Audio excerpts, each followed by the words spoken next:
What's up guys, Houndish here, and today we've got some Destiny 2 news updates to cover in this slightly quieter week before the new season. So firstly, Bungie clarifies some details about the changes coming to abilities next season. Plus they identify some new bugs that they're investigating, as well as giving a couple of updates. But on top of that, they've continued to push back against cheat developers in a big way, winning more legal cases against those distributors. And also in the video, we'll talk about some really weird loot glitches in the game, which are mashing up certain weapons with each other. Plus there are some useful heads up about changes in Season of the Deep, Season Pass costs, and the Dungeon Key. But additionally, we'll discuss the return of Titan and what we're likely to see from the destinations. So, as always guys, I hope you enjoyed the video today. A bit of a mixed bag while we wait for the reveal for Season of the Deep, but otherwise without further delay, let's get into it. For some bits of clarification from Bungie right here about a couple of super updates that are coming next season, we are getting the change where all supers will see increased PvE damage resistance by 20%. There's been a bit of concern about how that could affect certain subclasses, but the Destiny 2 team on Twitter said we're seeing some confusion around the super PvE damage resistance buff that applies to Well of Radiance and Ward of Dawn. So to offer some quick clarification, they say the change only affects damage resistance during those two supers' cast animations. So while a roaming super will get a flat 20% damage resistance buff, for things like Well and Ward of Dawn, that increased resistance will only apply during the casting animation. And that probably makes sense seeing as those supers are already fairly powerful. But it's still a positive, as if you pop those supers when you're at low health, obviously it's going to reduce the rate at which players potentially die while casting the super, so still it is an overall buff to those. On top of that, they clarified that detonation damage versus players for proximity knife explosions, while being reduced against enemy players, will also reduce self-damage, so they've said we can expect fewer misadventures via that knife throw. So a couple of good bits of clarification for the changes that are going to be dropping next week alongside Season of the Deep. And as Bungie had said a few days back, their recently introduced weapon swap delay will be halved, so currently there's a 2-second delay where weapons can't be fired. But at the start of Season 21, that will be dropped down to 1 second. So something else just worth keeping in mind. A couple of other bugs that Bungie have recognised right here though. A Multiman on Reddit did point out that Celestial Fire doesn't work with Heavy-Handed, Hands-On, Swashbuckler, Golden Tricorn, Grave Robber, Pugilist, and a bunch of other bonuses. And Bungie Help at least clarified that they are currently investigating the issue with that bonus. There's also a glitch in the Hypernet Current Strike, where at certain areas, players who die can get stuck in the floor, which essentially means that the Ghost Revive is also stuck underground, and then we're unable to revive that teammate for the remainder of the strike. Bungie Help have also said on that front that this is an issue they're aware of, and are currently investigating a fix for it. So a couple of small extra updates right there from Bungie, and give us any thoughts you have on those down below. Another quick mention here for a recent glitch which causes a handful of bugs with equipped loot, and especially weapons. But Cheese Forever shared a video yesterday that shows weapons taking on characteristics of other weapons, and one main example was posted by Starim Elm to Reddit, who switched from Quicksilver Storm to a kinetic sniper rifle, but in the process, Quicksilver Storm's model, scopes, and zoom remained, but the rest of the weapon behavior changed to that of a sniper rifle, as you can see here. So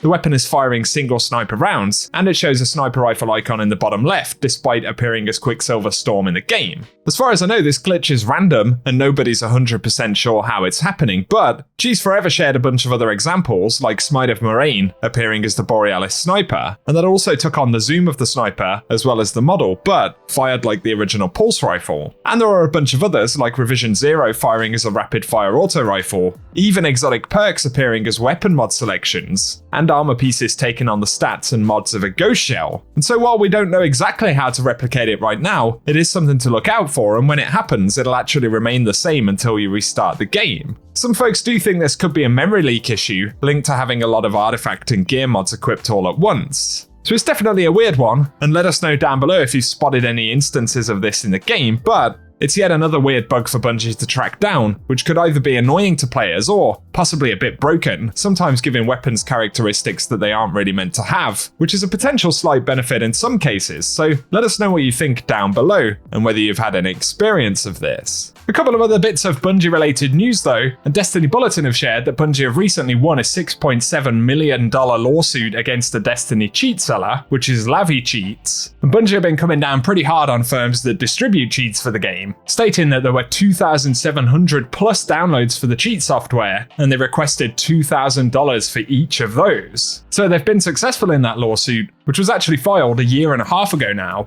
So another one bites the dust for Destiny cheap manufacturers. There's something else of interest, but Bungie have recently hired a new head for linear media for the Destiny IP, and that's Gabriel Van Huss, who previously worked as vice president for development at Warner Brothers, the Motor Trend Group, and was previously head of content programming at Crunchyroll. And so counter to recent speculation, Bungie are still pushing forward with other types of media for Destiny storytelling. And that is a fairly significant appointment in that new role, so it looks like additional media for Destiny IP in general is still coming down the road. A couple of extra updates right here though, and Hathoran's posted to Reddit a pretty useful post regarding items and changes that are happening with Season of the Deep on May 23rd. So they point out initially that this season's exotic, the Vergler's Curve, will go to the Monument of Lost Lights and ultimately be paywalled behind regular Lightfall. And that means that free-to-play players will be unable to obtain the weapon after this season ends. Of course, it's a rank 35 unlock, so it may be something that some folks are able to nab before the end of the season. They also point out that Season Pass rank-up rewards from this season will be unobtainable if you didn't earn them during the current season, and that the Ecliptic Distaff and its ornaments will go to the Monument of Lost Lights as well, being replaced by the new ritual weapon.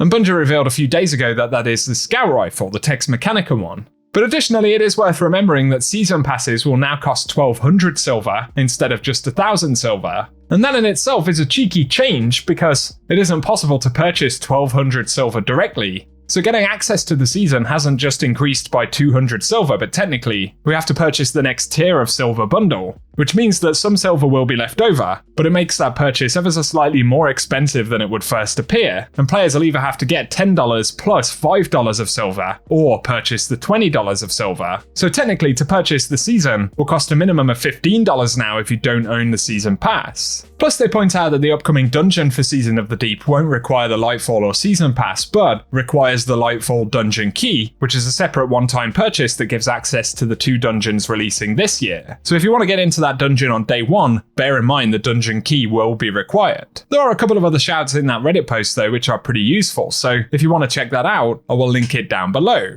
But as we head into Season of the Deep itself, of course, lots of players are excited to revisit Titan. But there have been Reddit threads suggesting that the community should temper expectations about the return of the destination. And it will be interesting to see Bungie either reveal the full nature of Titan's return, or, of course, when we simply see it in the game. As to whether we get the full destination back, I think that is reasonably unlikely. Of course, the biggest reprised destination that we've had for a season was the Leviathan, the haunted version of the Leviathan, which wasn't the full original destination, but was particular areas from it. So give us your thoughts down below, but it's an interesting discussion. I'd be surprised if we got the entirety of Titan, as obviously that'd bring further questions about what we can actually do on the destination. I'd imagine that either we get a kind of landing zone with a space for the vendor Sloan, and potentially a new seasonal activity that takes place on Titan, as well of course as the dungeon, which will probably be on Titan given that this is a key location. Separately, it is possible that Bungie bring back perhaps the 2 core landing zones for the destination, but then close off the smaller kind of pathways and external areas, with more focus on the main zones. Let us know what you think down below, but I agree, it probably isn't a good idea to expect the entirety of the destination to come back, especially a destination filled with activities and things to actually do.